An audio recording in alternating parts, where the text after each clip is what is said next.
April 1999 রাত 11:30 ঘরটা যেমন অন্ধকার তেমনি ধোঁয়াচ্ছন্ন। পূব দিকের জানালার পাশের খাটে শুয়ে আছে আনি। জানালার পর্দা ভেদ করে বাইরে থেকে সামান্য আলো ঢুকে পড়েছে ঘরে। আবছা আলোয় ফাঁকা দৃষ্টি নিয়ে তাকিয়ে আছে। পরপর দুটো সিগারেট সাবার করার কারণে ধোঁয়ায় ভরে গেছে ঘর। ঘরসংলগ্ন বাথরুম থেকে তোয়ালে দিয়ে ভেজা মুখ মুছতে মুছতে বের হয়ে কালছে অবয়বের একজন। ঘুমানোর আগে বাথরুমে গিয়ে হাত মুখ ধোয়াটা তার স্বভাব।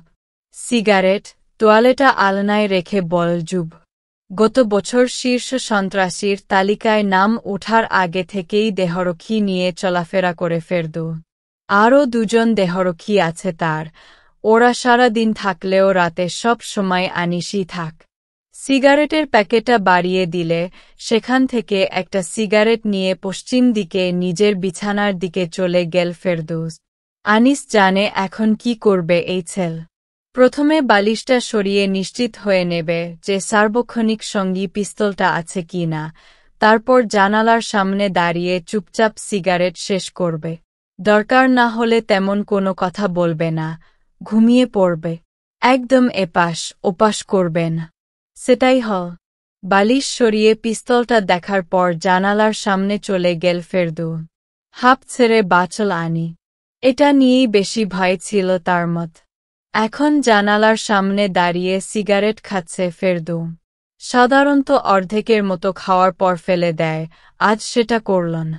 দুই আঙুলের ফাঁকে সিগারেটটা রেখে জানালা দিয়ে বাইরে তাকিয়ে রিল একদৃষ্ট। কি হিছে প্রশ্নটা না করে পারল না আনি। কিছু না বলে চিন্তিত মুখে তার সামনে চলে এল ফেরদৌস। তার চোখে মুখে ভরকে যাওয়ার চিহ্ন স্পষ্ট। সচরাচর এমনটা দেখা যায় না। বাইরে একটা গাড়ি, দেখো তো কাহিনী কি, আমার সন্দেহ হিত আছে। বিছানা ছেড়ে উঠে দাঁড়াল দেহরক্ষী। তাদের জগতে সারাক্ষণই তটস্থ থাকতে হয় পুলিশকে নিয়ে। এর আগে বহুবার পুলিশ রেইডের শিকার হয়েছে তার। পুলিশের কারণেই এক জায়গায় বেশি দিন রাত কাটায় না। বলতে গেলে 2-3 দিন পরপরই জায়গা বদল করতে হয়। এই যে আজ মিরপুর 1-3 নম্বরের এই 3তলা বাড়িতে এসেছে দ্বিতীয় দিনের মত। ধরে নেওয়া যায় এটাই শেষ রাত সব দিক থেকে। জানালা দিয়ে বাইরে তাকাল আনি। অন্য সব দিনের মতোই রাস্তাটা শুনশান আর নীর।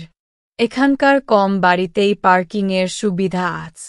তাই গাড়ির মালিকেরা বাড়ির সামনের রাস্তায় গাড়ি রাখে, তেমনি বেশ কয়েকটি প্রাইভেট কার পার্ক করে রাখা আছে রাস্তার ফুটপাত ঘেঁষ।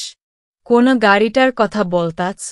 আনিস পেছন দিকে ফিরে তাকাল, কিন্তু আবছা আলোয় দেখতে পেল ফেরদৌস পিস্তল তাক করে রেখেছে তারই দিকে। কি হিছে? ভয়ের একটা শিহরণ বয়ে গেল আনিসের শির দাঁড়াবে। বালিশের নিচ থেকে তার নিজের পিস্তলটা কখন নিয়ে নিয়েছে টেরই পায়নি। কার কাছে বেচলা আমারে? নিজেরে? প্রশ্নটা অন্য যে কারো কাছে দুর্বোধ্য শোনালেও আন্ডারওয়ার্ল্ডের মানুষজনের কাছে না। কি কো তুমি? অবাক হয়ে জানতে চাইল আনি।